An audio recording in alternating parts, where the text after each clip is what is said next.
મને એવું લાગે છે કે ક્યાંક લોકોને કંટાળો આવી ગયો હોય તો એનો એક ડોઝ થોડો આપી દઈએ તો આમાં કરોડપતિ કોને મને બનવું છે?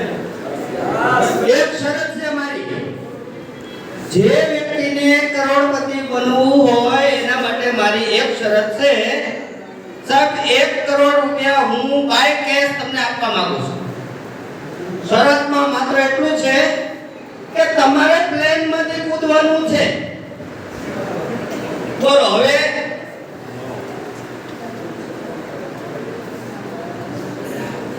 હે કોઈ ને બનવું સુધી વાય ડોનેટ વર્ક આ ડાયરેક્ટ સેલિંગ શા માટે કરવું છે એ શબ્દ જ્યાં સુધી આપણને ખબર ન પડે ત્યાં સુધી અહીંયા આવું બધું નકામું છે. તમારે મને પૂછવું તો હતું કે સાહેબ પ્લેન ઊભું છે કે ઉડે છે?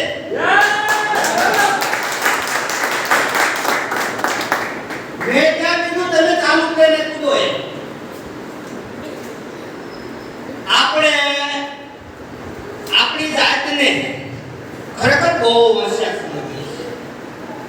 હું આમ છું તેમ છું, પણ આજે મારે એક ઉંમરના એક વ્યક્તિઓ માટે ખાસ એક સંદેશ આપવો છે.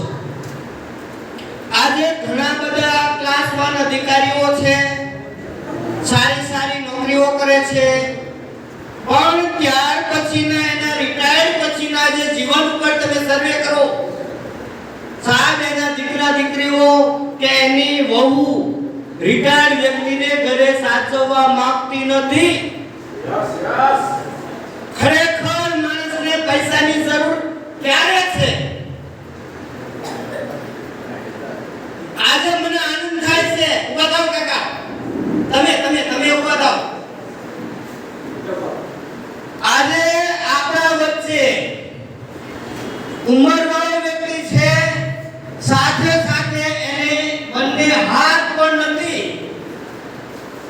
તો શું માનો છો આમાં હોશિયાર કોણ છે? આપણે જ્યારે લાખો કરોડોની વાતો બતાવવામાં આવી છત્રલિયા સાહેબ જોડે તો ઘણા બધા વિચાર કરે છે, ઓહો કરોડો રૂપિયા બતાવે છે, પણ મળતા કેમ હશે? જ્યાં સુધી મનની અંદર શંકાનો કિલો છે ત્યાં સુધી તમારું કોઈ કામ સફળ થશે નહીં. જો તમે ડાયરેક્ટ સેલિંગના માધ્યમથી લાખો કરોડો રૂપિયા કમાવા માંગતા હશો તો સૌથી પહેલા તમારે શકના કિલ્લાને મારી નાખવો પડશે. ત્યાર પછી અહંકાર નામના રાક્ષસને દૂર કરવો પડશે. લોકોની સાથે ખભે ખભો મિલાવીને કામ કરવું પડશે. ત્યારે લઈને તમે આ રોડ પર સલામત ચાલી શકશો. ઘણી વખત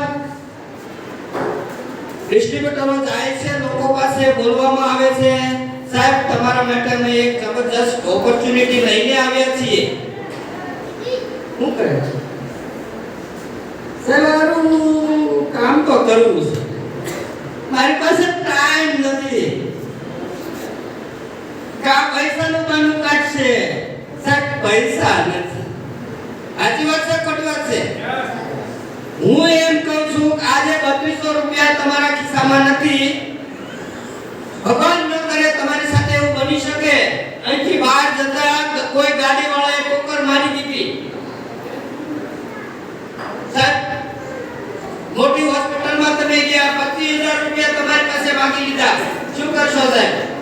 6 મહિના પછી હે કેસ તમે મેનેજ કરશો ને? તમે નથી એ ભાઈ 5% આપી દેશ મને આપ, મારો પગ ભાંગી ગયો. તો સાહેબ મારા આપણે ભાંગેલા પગને સાજા કરવા માટે દિલથી ઈમાનદારીથી એડજસ્ટમેન્ટ કરીએ છીએ. સાચી વાત? તો આ ભાંગેલી જિંદગીને સાજા કરવા માટે શું કરશો? હે ભાંગેલી જિંદગીને સાજી કરવા માટે તમે 2 વર્ષ મહેનત નહીં કરી શકો. આમાં તમારી પાસે ક્યાં લાખો રૂપિયા માંગ્યા છે? અને એ પણ એમ જ ક્યાં માંગ્યા છે? તમને 4000 નો પ્રોડક્ટ આપી દીધી છે. એટલે બાનાબાજી બહુ મોટું દૂષણ છે, એને દૂર કરો અને લીડરો ઉપર ભરોસો કરો. સાહેબ, હું આ ફિલ્ડમાં એક જ વસ્તુથી આવ્યો છું કે એક વખત હું અધર કંપનીની મીટિંગમાં ગયેલો હતો. રાતના 12:30 વાગી ચૂક્યા હતા. મેં પણ બાંધર બતાવી દીધું, સાહેબ મારી પાસે પૈસા નથી. પેલા સાહેબ કે કશો વાંધો નહીં, પૈસા નથી. હું તમને ફક્ત એક જ વસ્તુ કહેવા માંગુ છું. આજે અહીંયા 12:30 રાતના થઈ ગયા છે, ઘરે જશો કે 2 વાગી જશે. માત્ર તમારે એક જ વસ્તુ કરવાની છે, તમારા પરિવાર ઉપર નજર નાખવાની છે. મને તો હસવું આવ્યું. આ શું આ? પણ એ વખતે મને કશું ખબર નહોતી. સારું, કશો વાંધો નહીં, આમાં ક્યાં ખર્ચો છે. મેં બારી બારણા કશું ખખડાવ્યું નહીં અને પેલા સાહેબે કીધું તું એમ છાના માના ઘરમાં ઘૂસો. સૌથી પહેલી નજર મારા માતા પિતા ઉપર મેં માંડી. તો એ લોકો શાંતિથી સૂતા હતા. શું કારણ હતું ખબર છે? એ લોકોએ નક્કી કરી લીધું કે મારા દીકરાને કુવા ખોદીને ભણાવવો છે, તો હવે તો રોટલો દેવાનો છે ને. એટલા માટે શાંતિથી સૂતા થા. ત્યાર પછી બીજી નજર મેં મારી વાઈફ માટે કરી. તો એણે પણ નક્કી કરી લીધેલું કે હું મારા બાપને છોડીને આના પનારે આવી છું, તો એ ખાવા તો દેવાનો છે ને, મારે કઈ ટેન્શન લેવાનું. એટલે નિરાંતે થતી હતી. સાહેબ, ત્રીજી નજર મેં મારા બાળકો ઉપર નાખી. અને બાળકો તો એક ભગવાનનું આપેલ ફૂલ છે. એને બસ એટલી જ ખબર પડે છે કે બાપ બહાર જાય છે અને મારા માટે ખાવાનું લાવે છે, એટલે માટે એને ટેન્શન નથી અને એ નિરાંતે સૂતા છે. માત્ર ને માત્ર જાગતો તો હશો કોઈ એક જ. શું કામ? કે જો હું ન જાગું, આ દુનિયામાં કદાચ હું નથી, તો શું શાંતિથી હોઈ શકવાના છે?